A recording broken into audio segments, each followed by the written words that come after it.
નમસ્કાર. ચલો આજે આપણે સમજીએ કે સાંધાના દુખાવાને કુદરતી રીતે કેવી રીતે મટાડી શકાય.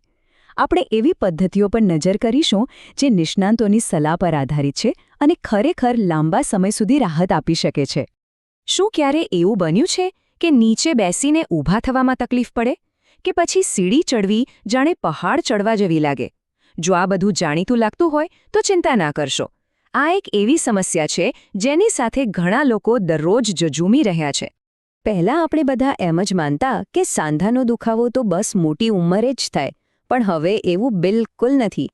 આપણી આજની જીવનશૈલી એટલે કે કલાકો સુધી એક જ જગ્યાએ બેસી રહેવું અને આપણું ખાનપાન, એના કારણે હવે તો યુવાનોને પણ આ તકલીફ થવા લાગી છે.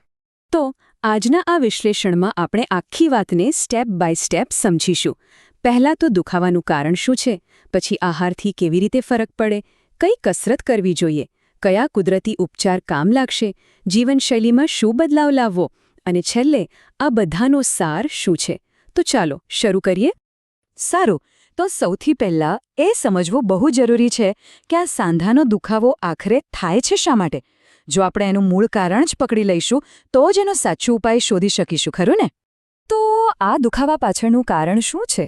જો મોટા ભાગે તો સાંધા વચ્ચેની ગાદી, જેને કાર્ટિલેજ કહેવાય, એ ઘસાઈ જાય છે, અથવા તો પછી સોજો આવે, યુરિક એસિડ વધી જાય કે પછી શરીરમાં કેલ્શિયમ અને વિટામિન ડી જેવા જરૂરી તત્વોની કમી હોય. બસ આ જ મૂળ કારણો છે. અને હવે આપણે જે પણ ઉપાયોની વાત કરીશું એ સીધા આ જ જડ પર વાર કરશે. તો ચાલો હવે સીધા ઉપાયો પર આવીએ અને શરૂઆત કરીશું સૌથી અગત્યની વસ્તુથી, આપણો આહાર. એક વાત યાદ રાખજો, આપણે જે ખાઈએ છીએ એ કાં તો શરીરના સોજાને વધારે છે અથવા તો એને શાંત કરે છે. હવે પસંદગી આપણે કરવાની છે. હવે ખાવામાં શું લેવું જોઈએ? તો જુઓ, અળસી અને અખરોટ જેવી વસ્તુઓ ઓમેગા-3 થી ભરપૂર હોય છે, જે સોજો ઘટાડે છે. અને આપણી હળદર, એમાં રહેલું કર્ક્યુમિન તો એક કુદરતી પેઇન કિલર જેવું જ કામ કરે છે. એટલે જ તો રાત્રે હળદરવાળું દૂધ પીવાની સલાહ અપાય છે. અને હા, હાડકાં માટે તડકો અને કેલ્શિયમવાળો ખોરાક તો ખરો જ. સારું, જે રીતે અમુક ખોરાક દવાનું કામ કરે છે, એમ જ અમુક ખોરાક ઝેર જેવો હોય છે. ખાસ કરીને ખાંડ, મેંદો અને બધા જ પ્રકારના જંક ફૂડ. આ બધી વસ્તુઓ શરીરમાં જઈને સીધો સોજો વધારે છે. એટલે જો સાચે જ રાહત જોઈતી હોય તો આ બધાથી તો દૂર જ રહેવું પડશે. ચાલો હવે આપણા ત્રીજા અને બહુ જ મહત્વના ઉપાય પર આવીએ, કસરત. મને ખબર છે ઘણા લોકોને દુખાવામાં હલનચલન કરતાં પણ ડર લાગે છે, પણ આજે આપણે એક બહુ મોટી ગેરસમજને દૂર કરવાના છીએ. સૌથી મોટી ગેરસમજ એ છે કે દુખાવો થાય એટલે બસ પથારીમાં પડ્યા રહો અને આરામ કરો. પણ હકીકત એનાથી સાવ ઊંધી છે. તમે જેટલો આરામ કરશો, સાંધા એટલા જ વધારે જકડાઈ જશે. સાચી રાહત તો હળવી કસરતથી જ મળે છે. તો પછી કેવી કસરત કરવી? ચાલવું, તરવું, સાયકલિંગ જેવી હળવી કસરતો સાંધા પર બિલકુલ ભાર નથી આવવા દેતી. યોગાસનો જેમ કે તાળાસન અને ભુજંગાસન શરીરનું બેલેન્સ સુધારે છે. અને સૂક્ષ્મ વ્યાયામ એટલે કે સાંધાને ધીરે ધીરે ગોળ ફેરવવાથી ત્યાં લોહીનો પ્રવાહ વધે છે અને જડતા તૂટે છે.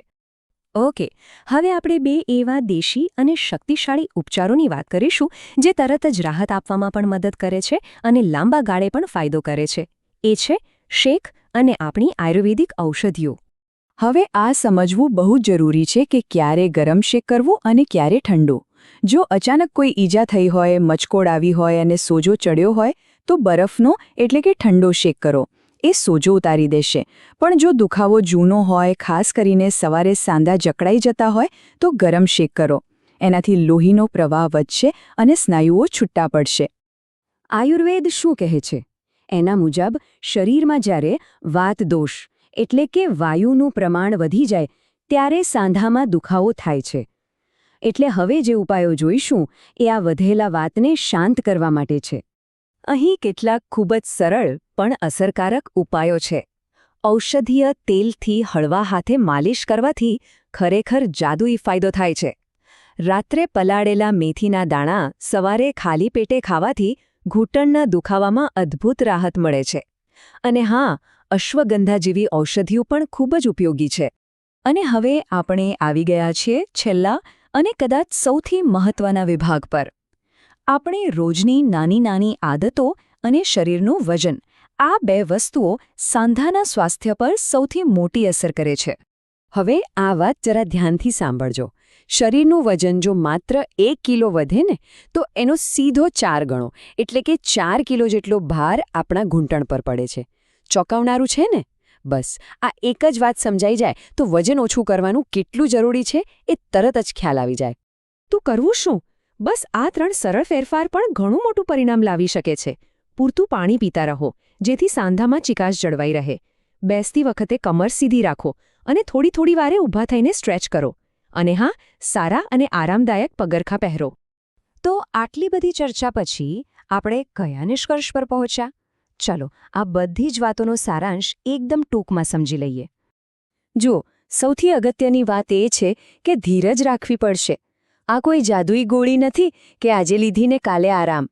સાચી અને ટકી રહે એવી રાહત ત્યારે જ મળશે જ્યારે આ બધા ઉપાયોને નિયમિત રીતે જીવનનો એક ભાગ બનાવી લેવામાં આવશે. અને છેલ્લે, આખી વાતનો સાર બસ આટલો જ છે. કોઈ એક જ ઉપાયથી કામ નહીં ચાલે.